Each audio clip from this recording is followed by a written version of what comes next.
தமிழக வெற்றிக் கழகத்தின் கொள்கை பரப்பு செயலாளர் ராஜ்மோகன் அறிக்கை ஒன்றை வெளியிட்டுள்ளார்.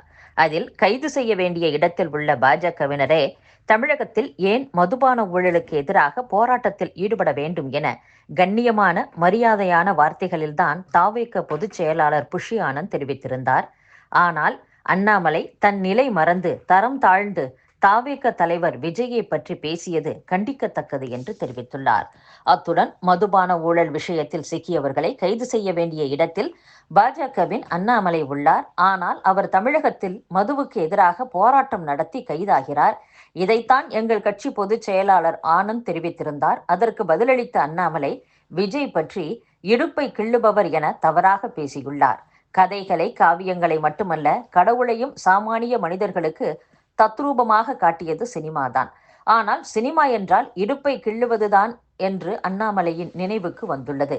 ஹேமமாலினி, கங்கனா ரணாவத், சுரேஷ் கோபி, சரத்குமார் என சினிமா கலைஞர்கள் பாஜகவில் நிரம்பி உள்ளனர். வானதி சீனிவாசன், தமிழிசை சவுந்தரராஜன் போன்ற பெண் தலைவர்களே அண்ணாமலையின் இந்த பேச்சை கேட்டு முகம் சுளித்திருப்பார்கள். இனிவரும் காலத்தில் இதுபோன்று பேசாமல் இருப்பது அண்ணாமலைக்கும் நல்லது, அவர் பதவிக்கும் நல்லது என்றும் ராஜ்மோகன் தெரிவித்துள்ளார். கூட்டாட்சி மற்றும் அதிகாரங்களின் அடிப்படை கட்டமைப்பை மீறியதாக கூறி அமலாக்கத்துறை சோதனை மற்றும் விசாரணை நடவடிக்கையை எதிர்த்து சென்னை உயர்நீதிமன்றத்தில் தமிழக அரசு மற்றும் டாஸ்மாக் நிறுவனம் சார்பில் வழக்கு தொடரப்பட்டுள்ளது. தமிழகத்தில் டாஸ்மாக் தலைமை அலுவலகம் உட்பட 20 இடங்களில் சமீபத்தில் அமலாக்கத்துறை சோதனை நடத்தியது. இந்த சோதனையில் 1000 கோடி ரூபாய்க்கு முறைகேடு நடந்திருப்பது தெரிய வந்துள்ளதாக அமலாக்கத்துறை அறிக்கை வெளியிட்டது. இந்நிலையில் அமலாக்கத்துறை நடவடிக்கையை எதிர்த்து சென்னை உயர்நீதிமன்றத்தில் தமிழக அரசு மற்றும் டாஸ்மாக் நிறுவனம் சார்பில் மனுக்கள் தாக்கல் செய்யப்பட்டுள்ளன. அதில் அமலாக்கத்துறை எந்த ஒரு மாநிலத்திலும் விசாரணை நடத்துவதாக இருந்தால் சம்பந்தப்பட்ட மாநில அரசிடம் ஒப்புதல் பெற வேண்டும். ஆனால் அமலாக்கத்துறை எந்த ஒரு ஒப்புதலையும் பெறவில்லை. சோதனை நடவடிக்கை என்ற போர்வையில் டாஸ்மாக் அதிகாரிகள் மற்றும் ஊழியர்களை துன்புறுத்தியுள்ளனர். மாநில அரசின் அனுமதியின்றி அமலாக்கத்துறை சோதனை நடத்தியது கூட்டாட்சியின் அடிப்படை கட்டமைப்பு மற்றும் அதிகாரங்களை மீறுவதாகும். டாஸ்மாக் ஊழியர்களின் வாழ்க்கை, சுதந்திரம் மற்றும் கண்ணியத்திற்கான அடிப்படை உரிமைகளை வெளிப்படையாக புறக்கணித்து அமலாக்கத்துறை சோதனை நடத்தியுள்ளது. தன்னிச்சையான போக்குடன் செயல்படும் அமலாக்கத்துறை டாஸ்மாக் பெண் ஊழியர்கள் உட்பட பலரை 60 மணி நேரத்திற்கு மேலாக சட்டவிரோதமாக காவலில் வைத்துள்ளது. பண மோசடி குற்றச்சாட்டு தொடர்பாக அமலாக்கத்துறையின் ECIR எனும் வழக்கு தகவல் பதிவேட்டின் அசல் நகலை வழங்க அமலாக்கத்துறைக்கு இடைக்காலமாக உத்தரவிட வேண்டும் என்றும் அந்த மனுவில் கூறப்பட்டுள்ளது. கோடை காலத்தில் ஏற்படும் வெப்பவாதம் உள்ளிட்ட பாதிப்புகளை தடுக்க ஆஸ்பிரின், பாராசிட்டமல் மாத்திரைகளை மருத்துவர்களின் பரிந்துரையின்றி உட்கொள்ள வேண்டாம் என்று பொது சுகாதாரத்துறை அறிவுறுத்தியுள்ளது.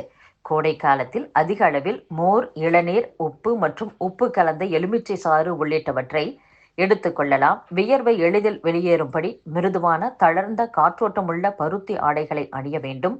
மயக்கம், உடல் சோர்வு, அதிக தாகம், தலைவலி, மணிக்கட்டு, அடிவயிற்றில் வலி ஏற்பட்டால் அருகில் உள்ளவர்களை உதவிக்கு அழைத்து உடனடி மருத்துவ சிகிச்சை பெறுவது அவசியம் என்றும் பொது சுகாதாரத்துறை இயக்குனர் டாக்டர் செல்வ விநாயகம் கூறியுள்ளார்.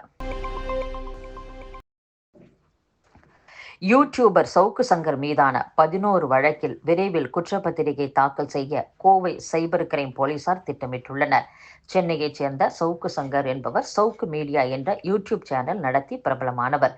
இவர் ரெட்பிக்ஸ் என்ற யூடியூப் சேனலுக்கு பேட்டி அளித்த போது பெண் போலீஸ் மற்றும் போலீஸ் அதிகாரிகள் குறித்து தரக்குறைவான அவதூறு கருத்துக்களை தெரிவித்தார். கடந்த ஆண்டு மே மாதம் 4ஆம் தேதி அவர் கைது செய்யப்பட்டார்.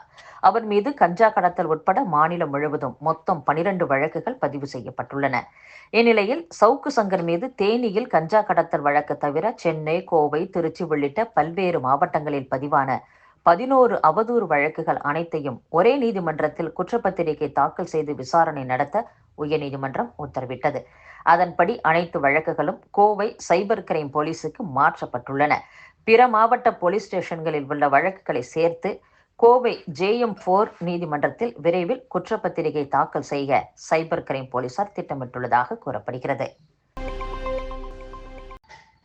கேரள எல்லைப் பகுதியில் இருந்து சந்தேகத்திற்கு இடமான வாகனம் ஒன்று கன்னியாகுமரி மாவட்டம் அருகே வந்து கொண்டிருந்தது.